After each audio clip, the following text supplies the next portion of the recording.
A long time ago, in the absolute whitest part of Northern Virginia, my dad brought home something that would forever change the way 5-year-old me would view fiction and storytelling. The Star Wars Trilogy Special Edition VHS set. This wasn't just my first introduction to Star Wars, it was my first comprehensive experience with storytelling and adventure fantasy themes, like destiny, good and evil, an all-encompassing magic that few can perceive and fewer still can master. Now, I'm a published author and storytelling enthusiast, and it's safe to say that the stories that I have to tell wouldn't exist without Star Wars. Now I want you to keep that in mind as you watch this video. I have a steep bias towards Star Wars, and I recognize the possibility that my judgment has become clouded by that. I'm going to do my best to judge this game on the basis of it being a game and not just a Star Wars game. So without further delay, this is my review of Star Wars Jedi Fallen Order.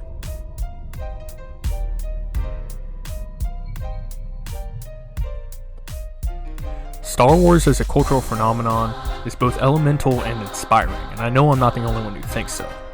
For longer than I've been alive, Star Wars has been an intrinsic part of pop culture. And Star Wars games have expanded our enjoyment of the franchise for decades. That was before the dark times, before the Empire. In 2013, Disney gave EA the publishing rights for Star Wars video games, and since then they've axed projects that players actually wanted to see, and released 2 Star Wars Battlefronts, the first being a simplistic and substanceless online shooter, and the second being a cynical cash grab that was dragged by reviewers and players alike for its stark anti-consumer business practices and predatory monetization. So let's see how they did with this one. Star Wars Jedi Fallen Order is a single-player story game where you play as Cal Kestis, a Jedi Padawan and survivor of Order 66. He's been in hiding for 5 years as the Galactic Empire grew around him, and enemies hunted for him and other Jedi survivors. One day, his enemies catch up with him, and he must go on the run while remastering his connection to the Force. We're straying into spoilery territory now, so be warned. Cal is found by Seer Junda, former Jedi who cut herself off from the Force, and Grease Dritus, a pilot with a gambling problem. Together, they set out on a quest to rebuild the Jedi Order and finally challenge the Empire. It's really one of the best stories I've experienced in a game all year. It's familiar in that it is a Star Wars story and has some of the typical story beats that you'd expect, but it's also unique in form and substance. The high action moments, the heroic rise and fall, the chilling reveal, everything seems to tie together really well. And I will say that some of the characters, like Saw Gerrera, didn't really serve a purpose in the story and were more there just for fan service, which means that they were pointless and probably should have been left out. But overall, I'm thoroughly impressed by the story. The visuals are stunning and the level of detail is incredible. The art direction is honestly unmatched in this game. From the character models to the creatures that inhabit the world, to the enemy designs, to the expansive environments you'll travel through, everything feels handcrafted and is as authentically Star Wars as possible, while simultaneously being something fresh and new. In my playthrough, I did experience some very significant frame rate drops and the odd loading break in the middle of world traversal. They were significant enough at times to seriously affect my gameplay experience. Frame rate drops mostly occurred in areas with a lot of enemies on screen at once, or when there was a lot of colors or textures being rendered. So was it a pervasive issue? At times, yes, it was, and it is something to note in this review. Now we get to the gameplay. Fallen Order takes its combat cues from Sekiro and Dark Souls, where success and survival depend on quick reflexes, precision timing, and the ability to learn and read an enemy's movesets. There's a posture bar, like in Sekiro, that you'll want to wear down on melee foes before you can damage their health.